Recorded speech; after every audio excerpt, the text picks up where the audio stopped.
smoking, but it wasn't fully at a blaze yet. A child on fire. The disturbing thing the family says happened that landed this boy in the hospital. A freak. $10,000 is a lot of money. How a $20 charge ended up so much higher and what's being done to correct it. And a local clown takes aim at the scary clown sightings. News 4 San Antonio starts right now. Good evening. Our top story tonight, a special needs boy is on life support tonight after his family says 2 other children set him on fire up in the hill country. News 4's Michael Locklear joins us now with more on what relatives believe was a planned attack. Michael? The family says 2 children are responsible. The little boy's mom believes one boy doused her son with gasoline, then another lit him on fire. Caden Culp is normally a happy 10-year-old. Very live, funny, loud, of course.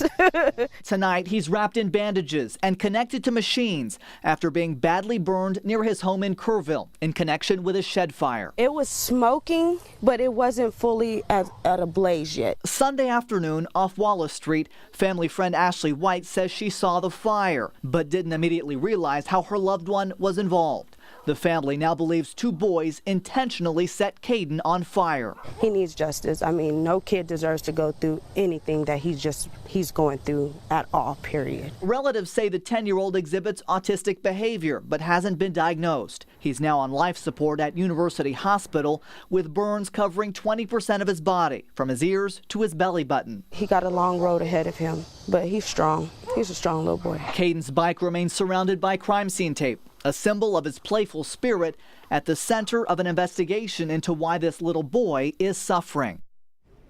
The Kerrville Fire Marshal is investigating, but his city spokeswoman will not confirm whether investigators believe the burns may have been intentional. Michael Locklear, News 4, San Antonio. Right now, police are looking for the man who stabbed another at least 4 times just west of downtown tonight. This happened near Houston and Frio Streets. We know the victim was stabbed in the chest and back, but was in stable condition when he went to the hospital. Tonight, friends and family are mourning the loss of a Kennedy High School student who died after crashing his car into a telephone pole.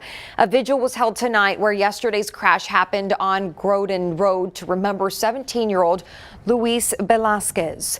Police tell us he was pronounced dead at the scene shortly after EMS arrived. Witnesses say the car was going too fast at the curve. A close friend tells us the teenager was on his way to a class at the district's academy. He would talk to anyone and everyone. He made everyone laugh. He always gave an impression of a happy person. It's still unclear how fast the student was going. The medical examiner's office says he died from blunt force injuries. Well, you might have seen the stories about scary clowns. The sightings are sweeping the nation, even some attacks by clowns. And tonight, several schools here are keeping a close eye on the situation because of threats. News 4 San Antonio's Melissa Vega joins us now with what police are saying, and also a clown that says this is no laughing matter for his business. Well, that's right. Well, San Antonio police tell me this is very serious as far as making threats and spreading them online. And if someone is caught, they could face charges. I have a few balloons in there. For more than 30 years. This is just what Jelly Bean likes to do, have fun, entertain the kids. Jelly Bean, the circus clown, I do driving with my shoes on. has been entertaining. For the most part, people are not frightened by him at all. Some of the young ladies, teenagers, oh, I'm scared of clowns. And I roll up my sleeve, I said, look, I'm just a guy with makeup on. But recent creepy clown sightings and threats on social media It's just like snowballing. are causing concern. Boy, they're horrible looking. I mean, they scare me. Northside ISD sent a letter home to parents after a social media post indicated creepy clowns would show up at Conley Middle School. We did want to make sure that the precautionary measures included alerting Northside Police and just making sure that some additional patrol was certainly on campus and in the area. Eddie Luna's daughter goes to a Northeast Side school. She also saw threats. Supposedly Wally, whoever Wally is coming on Friday. Our daughter keeps on texting us, doesn't want to be at school. Seguin police are also investigating 2 girls after a similar threat surfaced at Seguin High School last week. Police there say charges are pending. It is a bad thing for people to be doing this. I don't understand why they do it. And with Halloween around the corner, it could get worse. Jelly Bean just hopes it stops. It's too bad. Because it's no laughing matter. And we've just learned the Texas State University Police Department is investigating a report of an assault that police say happened yesterday evening at the Bobcat Village Apartments in San Marcos. The suspect is described as wearing a clown costume with a green wig, a white face with black around the eyes. Melissa Vega, News 4, San Antonio. Right now, San Antonio police are looking for a shooting suspect after a man was rushed to the hospital in critical condition. Let's go now to News 4's Robert Price at the live desk for the latest. Robert? Yes, good evening, Evie. This is going on right now near downtown Marshall Street, not far from the I-10-I-35 interchange. Police say a man in his 40s was shot multiple times, and we just got a description of the shooter. So if we can, let's take you out live to the scene. You see all the yellow crime scene tape set up, flashing lights. Police on scene. This shooting happened in the middle of the street. Two men arguing, one pulls out a gun, opens fire, and simply takes off. Again, the victim was shot multiple times, fell down in the road, and was rushed to University Hospital in critical condition. The suspect, we're being told by police right now, the shooter is described as a heavy-set man. Drove off in a mid-sized sedan heading north on I-10. As you see, this is still very much an active crime scene. Investigators are trying to talk to witnesses looking for that shooter. So if you know anything, give them a call. That's the latest from the live desk. I'm Robert Price. Now back to you. All right, thanks, Robert. For your health tonight, a third mosquito has now tested positive for the West Nile virus here in Bexar County. All three were found out in the northwest part of the county, just north of Shanefield, outside 1604. And county officials are aggressively treating that area. They're fogging that area, encouraging people to use repellent and to get rid of any standing water as well. Well, alleyways covered in weeds are a growing problem across San Antonio, and now emergency responders for San Antonio Fire and for CPS Energy are calling on property owners to take action. News 4's Darian Trotter tells us why. This may look like a wooded area, but it's not supposed to. It's an alley. We've got a lot of them that are kept pretty clear and some that are pretty overgrown. Back in July, this north side alley was impassable. Since then, Russell and his neighbors have each cleared the part of the alley they're responsible for, something emergency crews are asking property owners to do citywide. I think it's something that a lot of customers don't know that they're required to maintain it. During the area's last major rainstorm, CPS Energy crews were delayed restoring power during an outage because crews first had to dig a pathway along an overgrown alley. It prolongs the outages for our customers, and that is what we are trying to avoid. That would be a problem if they couldn't get in and get it fixed. Now, imagine there's an emergency at your home, like a fire or a medical emergency. Every minute counts. The San Antonio Fire Department says delays can be a matter of life and death. Anytime, valuable minutes or seconds are taken away is time that we could be there either treating a patient or fighting a fire, and those things, they add up. When an overgrown alley is brought to the attention of code compliance, warnings are issued. We got one several years ago and we cleaned it up. Let's face it, no one wants to be fined, inconvenienced, or worse. So in the interest of improving accessibility for emergency crews, keep your alleyways clean. We would greatly appreciate it if everybody maintained their alleys. Any kind of thoroughfare that you're responsible for maintaining, we ask that you do that and that you help us help you. Darian Trotter, News 4, San Antonio. For your money tonight, the San Antonio water system is looking to raise your water rates again, but won't be asking for quite as much as they originally requested.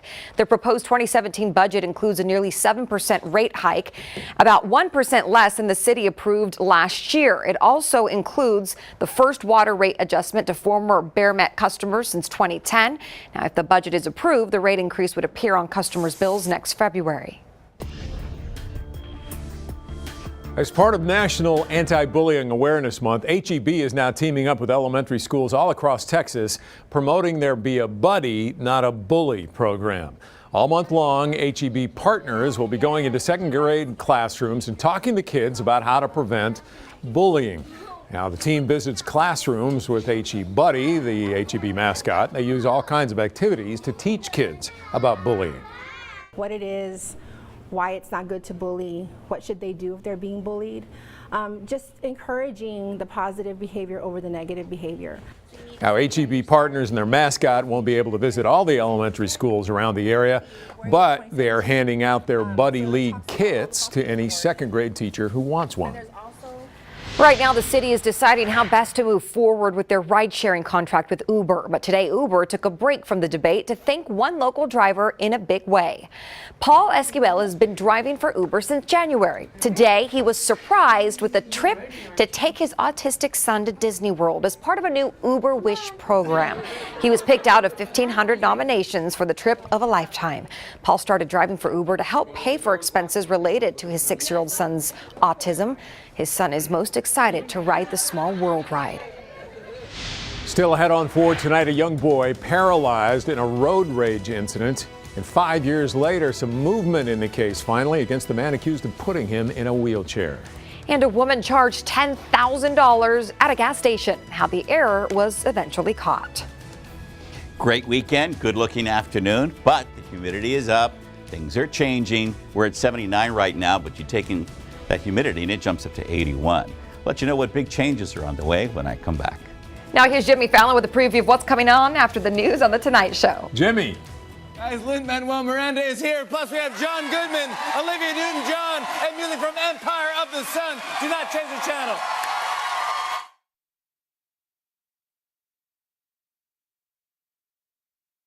The first and only vice presidential debate was held tonight in Virginia. Tim Kaine and Mike Pence talked about their running mates' temperament and various other issues. Here are some of the highlights. I'll just say this. We trust Hillary Clinton, my wife and I, and we trust her with the most important thing in our life. We have a son deployed overseas in the Marine Corps right now.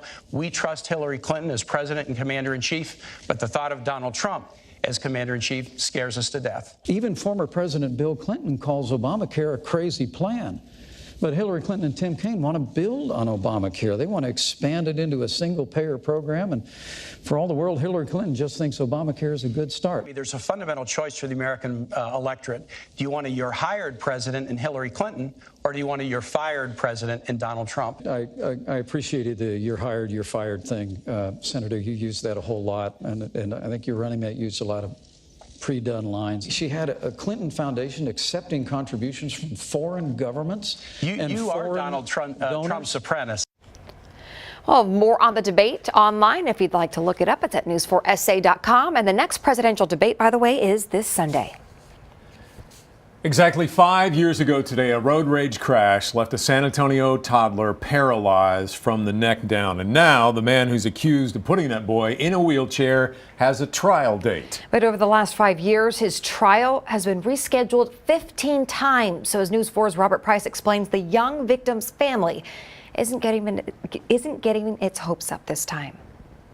Hey, Bray. Braylon Nelson and his mom, Candace, are never far apart. Where are we gonna sit? I don't know. You don't know? Trips to the park, one of Braylon's favorite activities. As normal as a typical able-bodied child. October 4th, 2011, 2-year-old Braylon was riding in the car with his father on FM 78 in Kirby when 2 other cars got into a road rage confrontation. The cars wrecked and collided head-on with the Nelsons.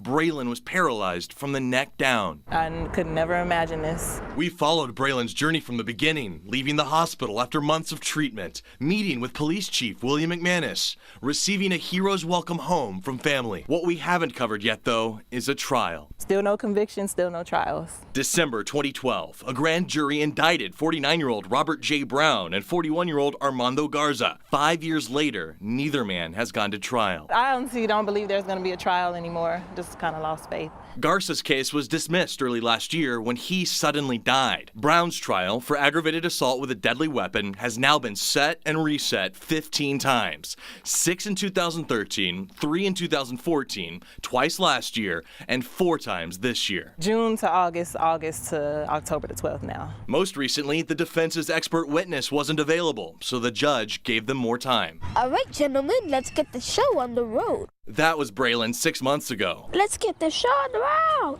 And this is Braylon today, 7 years old. The trial now set to get underway next Wednesday. If they reschedule it again, it'll be the 16th time, so it's been rescheduled 15 times. Although the prosecution has not requested any of these continuances, the Bexar County District Attorney's Office tells us, quote, "We have an ethical obligation to ensure the Constitution is preserved and that our convictions withstand legal scrutiny by the appellate courts." After so long, you just kind of stop believing. A busy October for Candace and Braylon, the 5-year anniversary of the crash, a possible trial, and her 5th annual Road Rage Walkathon this Saturday at 9 a.m. at Kirby Friendship Park. Robert Price, News 4 San Antonio. Across the nation tonight, a woman in Florida is still trying to figure out how a gas station accidentally charged her $10,000. We normally don't look at our receipts. You just assume that you're going to be charged whatever you put your credit card in for. So she thought she was only charged the $20 of gas she asked for. Instead, she was charged for more than 26,000 gallons of gas and didn't realize the error until the next day when her card was declined. Valero has since returned the money, but still no word on exactly how that charge happened in the first place. San Antonio's voice tonight. When I say the word election, you may think of just these two, and polls show they are both so unpopular now that some people just may not vote at all in the presidential race or even at all. But I want you to think of this San Antonio man as a kind of poster child for why you should vote. This is just an unfortunate misunderstanding. Now that's Joshua Serna, a former Harlandale School Board member and one of the many stories he had starred on here on Channel 4. But last week, the former insurance executive pleaded guilty in a scheme to rig bids for insurance deals in other school districts and the Old Bear-Met Water District. The FBI says the fraud cost taxpayers $2.5 million. That's an estimate. And that's even though we at News 4 started doing stories on him back in 2004 when he was lying to us and everyone else about ripping off taxpayers for things like expensive trips and meals. Then there were other stories, even a sex scandal, and, well, you get the idea, a lot of red flags, but he was still reelected twice. Sometimes people don't either care much about these down-ballot races or even bother to vote at all. School board candidates just run as independents, and some people just don't pick anybody if there's not a Republican R or a Democratic D by the name. But he is also a reminder to care about this November because some of the bids he rigged cost taxpayers in the South San and Edgewood school districts, and those districts happen to be in big trouble right now and have elections next month. Now, they are either under state control or supervision because they've been mismanaged so badly by their dysfunctional school boards. They don't need any more Josh Cernas who flew under the radar of voters. So think of him when you vote next month. And remember, he could get up to 5 years in prison now after 10 years in office, ripping off taxpayers and shortchanging students. So even if you don't want to vote in this race, make sure you vote in the rest of them. They may not be glamorous like a school board, but they are important. San Antonio's most accurate forecast. 4-zone weather. I know you walked out today and felt the humidity just hit you. It wasn't summertime, but it's back. It's like the atmosphere is a sponge when that water comes out of the Gulf. Boy, it takes it on. Keeps the temperatures warm. Friday, we solved that. We get a front to come in. It cools us down for the weekend. Here's the front now, but it's kind of stalling out for the interim. Gulf moisture has a chance then to sweep in and fill up the atmosphere and get things going. Well, the boundary is going to finally start moving late Thursday, and you'll see shower activity with it as it does. As it gets into deeper moisture, that ring will continue. Here's Friday at 1:30 and finally gets here between 3 and 6:30 in the afternoon. With that, we'll have that push of air, a little bit of rain, and then finally we'll clear out as the dry air comes in and replaces it. Before then, though, we're going to have some clouds come in tomorrow in the form of fog. 7:30 in the morning, visibility will be down about 1 mile, 2 miles, less in some spots like the hill country. And then once the sun comes back out, it dries it out. It's just fog, and fog is really a cloud. It's made of condensed water droplets that have been cooled. So think of the atmosphere as a big sponge with a lot of water, and then as it cools off, it compresses, and then beep, you have a cloud form. It's really that simple. We could make it a whole lot more complicated, but why? 68, 88 tomorrow, partly cloudy skies. Tomorrow, 68, 85 in the hill country, 20% chance of a sea breeze shower in the eastern zones, and then partly cloudy skies, 72 to 88 as we get around the area. So 70 tonight, partly cloudy first, then the fog comes in 2 or 3 o'clock in the morning. You wake up in the morning, the fog is there, then it burns off and you get 88 degrees and it's a pretty nice day. So not a bad kind of spin off. Things are going to look pretty good over the next couple of days. Here's a 7-day, and I had kind of forgotten, I don't know about you, but it's Columbus weekend, and so if you're headed down to the coast, you might want to do that as well. They're looking for temperatures out there in the 80s, water temperature also in the 80s, so it's going to be spectacular if that's where you want to spend your Columbus Day weekend. If not, you want to spend it in San Antonio. 78, 77, 50s for lows. Boy, that front couldn't have better timing than that to cool things back down. A little bit of rain. Everybody gets that on Friday, but the payoff is beautiful weather as you head into the early part of next week and into Columbus Day. This is all online at news4sa.com. You know, it's the signs of a new era in Spurs basketball. Coach Pop says it's a little lonely without number 21. And the Tennessee Volunteers aren't the only ones coming to Aggie Land this week. Why the whole country will have their eyes on College Station.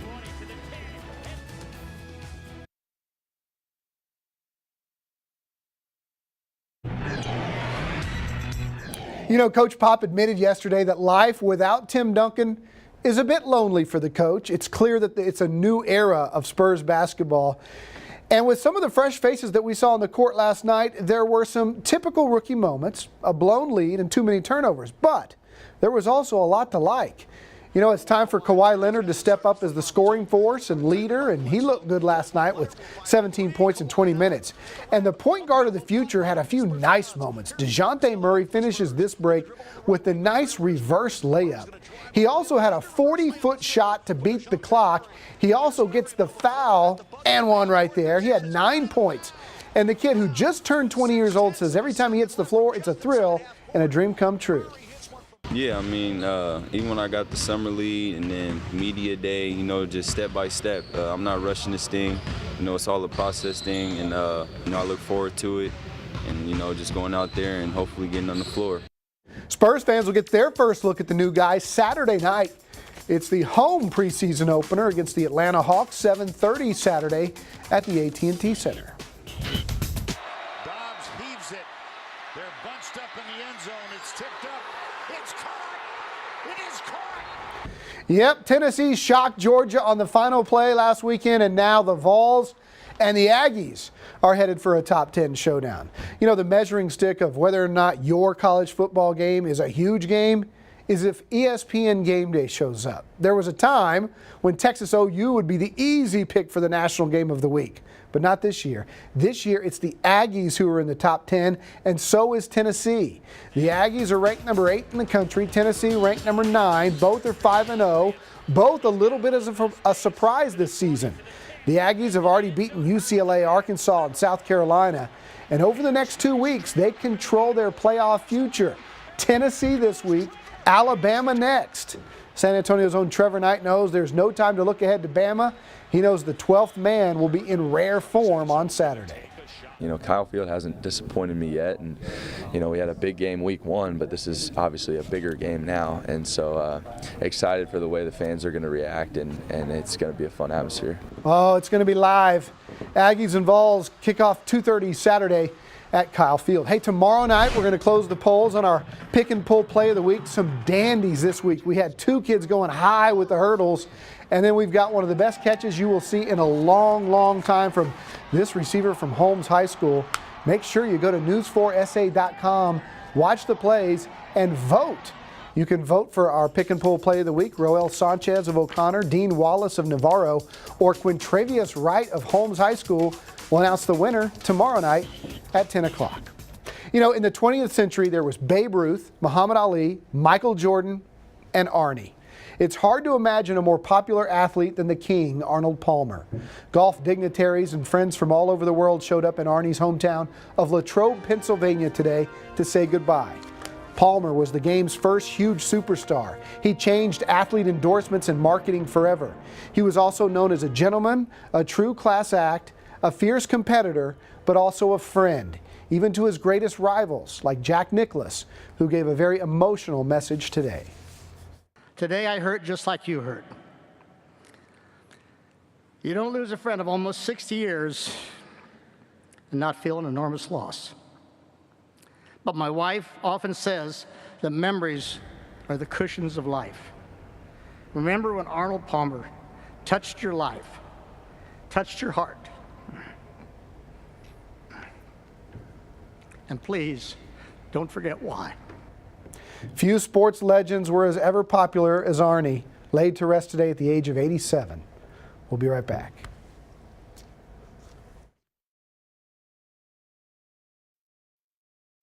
News for San Antonio today. Start picking out the right shoes. Tomorrow is Walk to School Day. And another chance to win a free coffee mug for our dedicated viewers. Plus, a candidate forum to get Bexar County voters better acquainted with the candidates running for judicial positions and sheriff. Those stories along with breaking news, weather, and traffic, it all starts tomorrow morning right here, beginning at 4:30. It's going to feel like summer tomorrow, a little bit. Kind of That's all upper right. 80s, a little warm. We fix it on Friday for the weekend. Okay. I like it. Thank you for that. Nice to fix it. All right, that's all for us for now. We'll see you again tomorrow. Have a great evening. Have a good night.